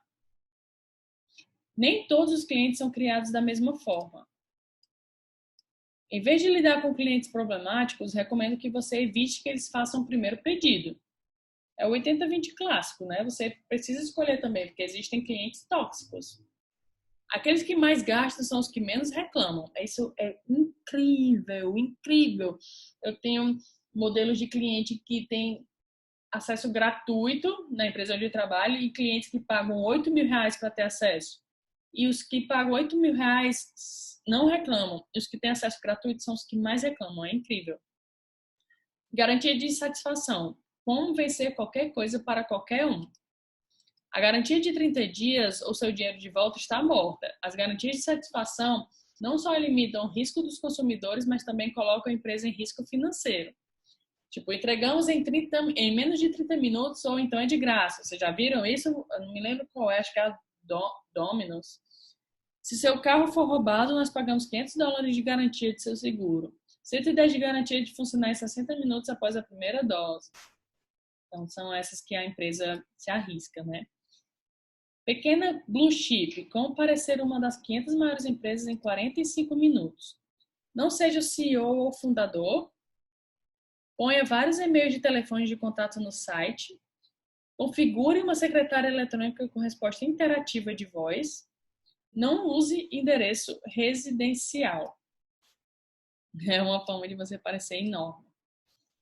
Desafiando o conforto. Relaxar em público. 2 dias. Estilo time out. Uma vez por dia, durante 2 dias, deite no chão no meio de um lugar cheio, tipo um shopping, por 10 segundos. Se alguém perguntar, responda, só queria me deitar um pouquinho. Trata-se de um protesto. Acostume-se a agir na contracorrente. Isso aqui é muito doido. Ele disse que os amigos dele morrem de rir disso. Ele tá no shopping, do nada ele deita no chão, passa 10 segundos deitado, todo mundo passa olhando para ele. Mas a ideia justamente é se agir na contracorrente, né? Não é também parecer só um doidinho, não. Tem um porquê por trás disso, né? Beleza, agora vamos para o último capítulo. Cadê eu? L de libertação. Ato de desaparecimento. Aí, peraí. Ato de desaparecimento. Como escapar do escritório? Por que diabo não? Por que não escapar do escritório? O mundo é flexível. Você pode mostrar os benefícios financeiros do trabalho remoto. E dois, tornar muito caro ou difícil recusar um pedido. Libertação em 5 passos. Passo 1. Você precisa aumentar o investimento, fazer a empresa investir mais em você para que a perda seja maior caso você saia. Por isso que eu falei que tem que abrir a mente para as coisas do Tim Ferriss. Peraí. Passo 2. Provar um aumento dos resultados remotos. Liga na terça e na quarta dizendo que está doente para poder demonstrar sua produtividade remota. Então, você diz que está doente e trabalha remotamente para provar que trabalhar remoto funciona. Peraí, só alterar aqui uma coisa. Passo 3. Prepare os benefícios empresariais quantificáveis. Lista mostrando quanto mais você produziu fora do escritório, né, durante esse período aqui. Passo 4. Propor um período revogável de testes. Você fala, aumentou o investimento, trabalhou terça e quinta e funcionou muito bem, mostrou o que é que você fez no fora. Você fala, vamos testar assim, sei lá, toda segunda e sexta, trabalhar fora, para trabalhar fora do escritório. Aí depois o passo 5 é aumentar o tempo remoto. Perguntas e ações. Se você tivesse um ataque cardíaco e assumindo que seu chefe fosse um sujeito simpático, como poderia trabalhar remotamente por 4 semanas? Coloque-se no lugar do seu chefe, baseado em sua história de trabalho. Você acreditaria se você pedisse para trabalhar fora do escritório? Né? Você gera credibilidade para as pessoas acreditarem que você vai de fato trabalhar? Pratique a produtividade independentemente do meio, né? Que é tudo isso que a gente já falou. Quantifique a sua produtividade atual. Crie uma oportunidade de demonstrar a produtividade em trabalho remoto antes de pedir que isso vire uma política, né? Que é justamente o passo aqui de trabalhar, dizer que está doente. Pratique a arte de passar pelo não antes de propor. Coloque seu patrão em um treinamento de trabalho remoto. Proponha segunda ou sexta em casa, né? Para poder você começar a testar antes disso virar política, né? Aumente cada período de teste bem sucedido até conseguir o trabalho remoto em tempo integral ou ao nível de mobilidade que você deseja. Irremediável. Acabando com seu emprego. Alguns empregos são irremediáveis. Ser demitido, por um lado, é bom porque alguém tomou a decisão por você, ao invés de ter uma morte lenta de 30 ou 40 anos tolerando a mediocridade. Orgulho e castigo. Apenas porque deu muito trabalho, levou muito tempo, não significa que foi algo produtivo ou que valeu a pena. Tá? O orgulho é uma estupidez. Estar apto para desistir das coisas que não funcionam é fundamental para um vencedor. Não confunda complexidade com dificuldade. Como arrancar um band-aid mais fácil e menos doloroso do que você achava. Há vários medos principais que mantêm as pessoas em navios que estão naufragando. E refutações simples para todos eles. Primeiro, né, esses aqui são os medos que as pessoas têm, né? Que a demissão é permanente, não é, né? A gente consegue arrumar outro emprego, tem várias outras possibilidades que a gente, se parar para pensar e fizer aquele exercício que ele falou, se você tiver um ataque cardíaco ou tiver que sair, não sei o que, não sei o que, não sei o que, você acaba tendo várias ideias. 2, não conseguirei pagar as contas. Ter um novo emprego ou renda antes de sair do emprego atual, então não precisa ter esse medo, porque se for para sair, você não vai ter esse problema, porque você só vai fazer se tiver isso daqui, né? O teu plano de saúde e previdência privada desaparece se você pedir demissão. É mentira. Pode transferir, na maioria dos casos, você pode transferir para outra empresa ou alguma coisa assim do tipo. E 4, isso vai acabar com o meu currículo, não é, principalmente nos dias de hoje, não tem mais esse negócio de você, trabalhou na empresa tal, passou um tempo, foi para outra empresa, não sei o que, isso não é visto mais com maus olhos, tá? Isso é normal nos dias de hoje. Não tem nada mais a ver. Perguntas e ações. Eis aqui alguns exercícios para ajudá-lo a entender o quão naturais são mudanças de emprego e o quão simples as transições podem ser. 1. Uma checagem familiar de realidade. É mais provável que você encontre o que você procura em seu emprego atual ou em algum outro lugar? A gente tem que se questionar isso. Se você fosse demitido de seu emprego hoje, o que faria para manter as coisas sob controle do ponto de vista financeiro? 3. Tire um dia de folga, alegue estar doente e coloque seu currículo nos maiores sites de emprego e mande um e-mail para seus amigos e contatos não profissionais. O e-mail pode ser, por exemplo, caros amigos, penso em fazer uma mudança em minha carreira e estou interessado em todas as oportunidades que possam aparecer. Nada está fora de cogitação, nem é ultrajante demais. Se você sabe o que quer ou o que não quer, em determinado nível, sinta-se à vontade para acrescentar. Estou particularmente interessado em, ou eu gostaria de evitar tal coisa. Por favor, me avisem se tiverem algo em mente. Tim. Tá? É uma forma de você fazer para sair do emprego. Microaposentadorias, adotando a mobilidade como estilo de vida. Mesmo que não queira isso, esse capítulo é o próximo passo. Fábulas e caçadores de fortunas. As pessoas pensam que para curtir certos sonhos precisam ser milionários, mas muitas coisas são possíveis com pouco dinheiro, basta apenas tempo. O nascimento das mini aposentadorias e a morte das férias.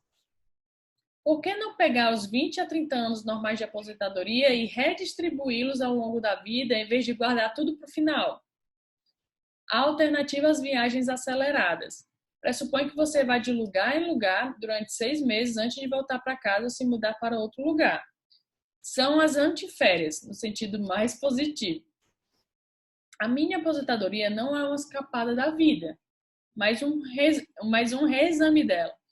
Em vez de buscar ver o mundo, procuramos experimentá-los em uma velocidade que permita que ele mexa conosco. É diferente das férias, né? Porque as férias meio que você só vê o mundo, você só visita, né? E as mini aposentadorias, a ideia é que você experimente. Mini aposentadoria é recorrente, é um estilo de vida e atualmente o TIM tira de 3 a 4 por ano, tá? Que tá escurecendo, tá começando a chover e tá ficando meio escuro aqui. Purgando os demônios, liberdade emocional. A verdadeira liberdade é mais do que apenas ter tempo e dinheiro bastante para fazer o que você quiser. Ninguém pode estar livre do estresse de uma cultura obcecada pelo tamanho e pela velocidade até que esteja livre de vícios materiais, mentalidade dominada pela falta de tempo e impulsos comparativos que criaram esta cultura. Aprenda a reduzir o ritmo. Tire pelo menos 2 meses para desincorporar velhos hábitos e redescubra-se, né, que são as mini aposentadorias. Você passar mais tempo para você se redescobrir do que está toda hora nesse ritmo acelerado do dia a dia. Realidades financeiras. As coisas só melhoram. Substituir seus gastos com as férias, flexibilidade. Então, ele fala assim, você gasta com comida por mês, você gasta com transporte, você gasta com não sei o quê. Isso tudo pode ser substituído onde você for, para as mini férias. Então, se você vai para outro país, para outro lugar, e vai viver lá durante 1, 2 meses, esses gastos vão ser gastos lá, entende? Você não vai ter gastos aqui e lá, né? Luxo é limitado à sua criatividade. Some todas as despesas mensais domésticas e vai perceber que viajar ao redor do mundo e viver as melhores experiências da sua vida pode economizar muito dinheiro. Quando mais é menos, eliminar a confusão. Há centenas de coisas em sua casa e em sua vida que você não usa e não precisa nem particularmente quer. Todo esse lixo, né, que está aqui nos distrai. Livrar-se de coisas que nunca tinha usado foi o curto-circuito capitalista. Você não ganha só espaço físico, você ganha espaço mental. Ele está falando aqui, já se aproximando um pouco do minimalismo, tá?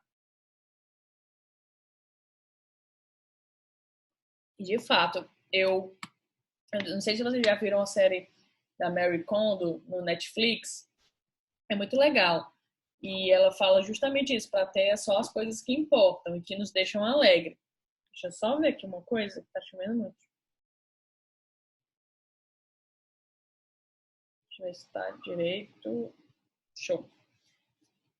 Para uma viagem longa de 15 meses, que é o que ele fez, todos os nômades falam: leve o menos possível com você. Fundo de estabelecimento. Leve só o necessário e reserve entre 100 a 300 dólares para comprar o que for preciso depois que chegar a um novo lugar. Para não ter que levar um monte de coisa de um canto para o outro, ele faz um fundo de estabelecimento de 100 a 300 dólares para comprar o que for necessário quando chegar.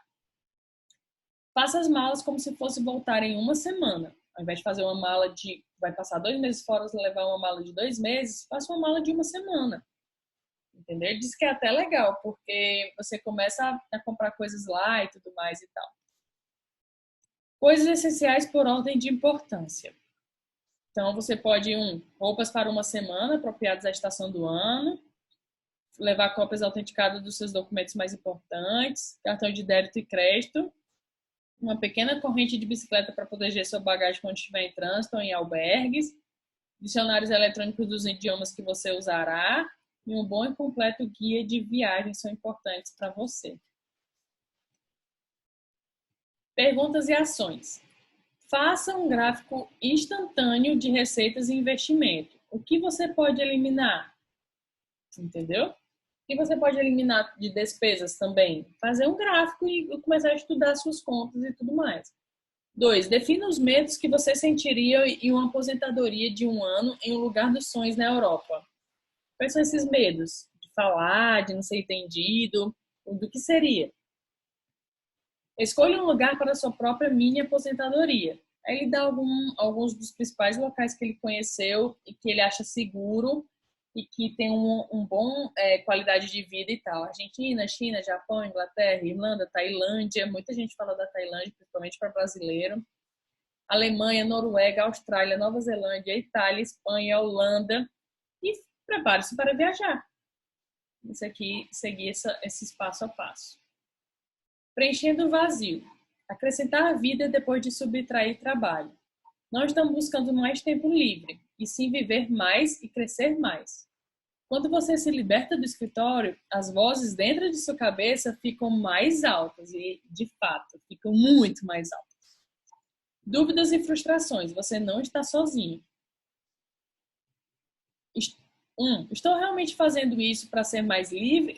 São as frustrações que as pessoas têm quando começam a trabalhar menos, sair do escritório e tal, né? Eu mesma, quase todas essas eu já pensei e muitas vezes penso hoje em dia em relação a elas. Eu estou realmente fazendo isso para ser mais livre, para ter uma vida melhor, é apenas preguiça? Sair dessa corrida maluca porque ela é realmente ruim ou porque não podia suportá-la? Eu apenas fugi? Isso é tão bom quanto parece?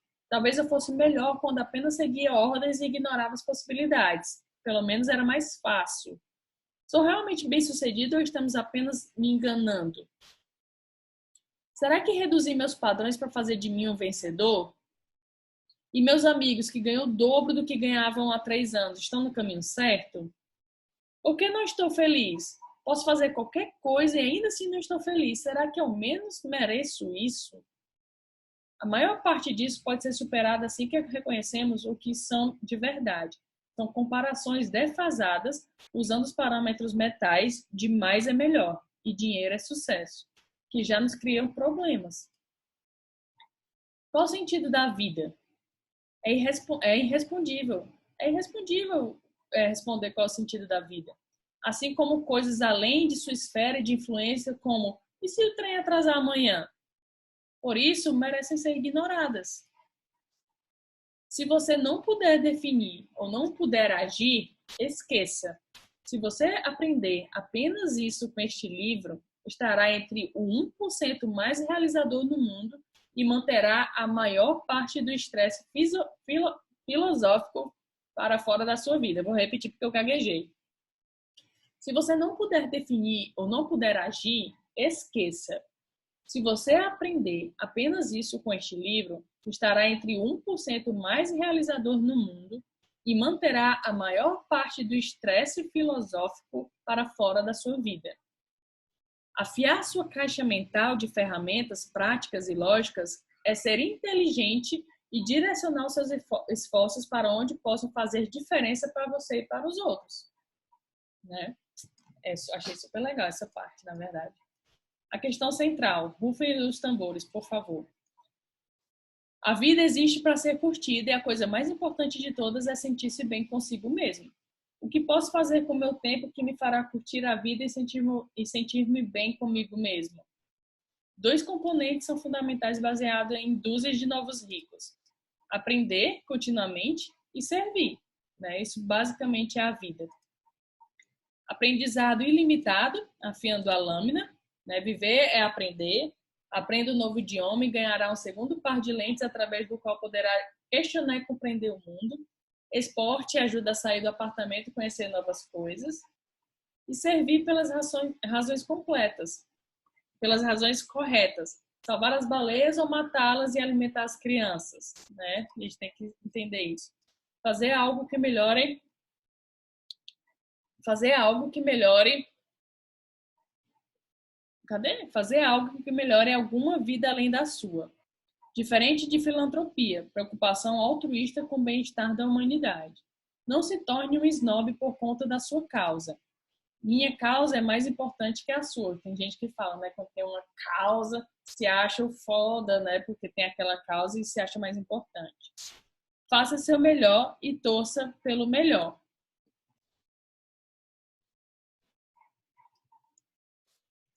Perguntas e ações. Revisite o ponto 0.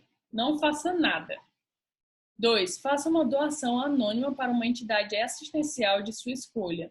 3. Tire uma mini aposentadoria combinado com trabalho. Tire uma mini aposentadoria combinado com trabalho voluntário. Revisite e redefina seus cronogramas de sonhos. Baseado nos resultados dos passos 1 a 4, pense em testar novas vocações em meio período ou tempo integral. E aí ele fala, os 13 principais erros dos novos ricos. Perder os sonhos de vista e cair no trabalho pelo trabalho. Microgerenciar e enviar e-mails para preencher o tempo. Lidar com problemas que terceirizados ou colegas de trabalho podem lidar. Ajudar terceirizados ou colegas de trabalho com o mesmo problema mais de uma vez ou com problemas que não sejam críticos. Buscar clientes, especialmente clientes em potencial não qualificados ou internacionais, quando você tem fluxo financeiro suficiente para financiar seus objetivos não financeiros. Responder e-mails que não resultarão em vendas ou que podem ser respondidos por uma FAQ ou por uma autorresposta, né? Trabalhar onde você mora, dorme ou deveria descansar. Isso aqui é um ponto importante, principalmente para quando a gente começa a trabalhar fora do escritório, né? É um problema que eu passei e passo ainda muitas vezes, porque eu trabalho muitas vezes de casa e isso às vezes me gera um problema. Não realizar uma análise 80-20 detalhada de cada 2 ou 4 semanas, tanto para a vida pessoal quanto profissional. Buscar a perfeição infinita em vez de buscar um ótimo ou simplesmente o bom o bastante, seja em sua vida pessoal ou sua vida profissional. Usar minúcias e pequenos problemas fora de proporção como uma desculpa para trabalhar. Tornar urgentes tarefas que não possuem prazo para justificar o trabalho. Encarar um produto, emprego ou projeto como objetivo final e o todo da sua existência. E 13, ignorar as recompensas sociais da vida. Isso aqui é legal, ficar com isso na cabeça, tá? Se você puder dar um print bem aqui. 1, 2, 3. Beleza. Print isso daqui que é já muito bom. E dicas finais do livro. Refeições lentas é igual à vida, em vez de você comer apressadamente. Não aceite favores exagerados ou dispendiosos de estranhos. E esta dívida kármica voltará para te assombrar, pode ter certeza. Não adie decisões apenas para evitar conversas incômodas. A repetição é geralmente redundante, a boa publicidade funciona logo na primeira vez. E 9 hábitos que devem ser abandonados imediatamente. Printa também essa tela, tá? Não atenda chamadas de números que não reconhece. Não envie e-mails logo no início da manhã ou no final da noite. Não marque reuniões ou telefonemas sem uma agenda clara ou tempo definido. Não permita que as pessoas fiquem divagando. Não fique checando os e-mails constantemente. Programe-se e verifique em determinados horários. Não exagere na comunicação com clientes de baixa rentabilidade e alta manutenção. Não trabalhe mais para resolver o problema de sobrecarga. Priorize. Não ande com o celular 24 horas por dia, 7 dias por semana. Dê uma folga. Não espere que o trabalho preencha um vazio que deveria ser preenchido por relacionamentos e atividades não relacionadas ao trabalho. Beleza? Esse foi o resumo do livro Trabalho 4 horas por semana. Eu espero que você tenha gostado e que tenha tido várias ideias e tudo mais. Se você gostou desse resumo, que é bem completo, eu sei que é bem completo, mas se você gostou, compre o livro, porque, como eu disse, esse livro é incrível para ter na cabeceira, para você revisitar ideias, olhar como faz tal coisa e tudo mais. Então, compre o livro se você gostou. E espero que você tenha gostado mais uma vez. E até o próximo resumo. Tchau!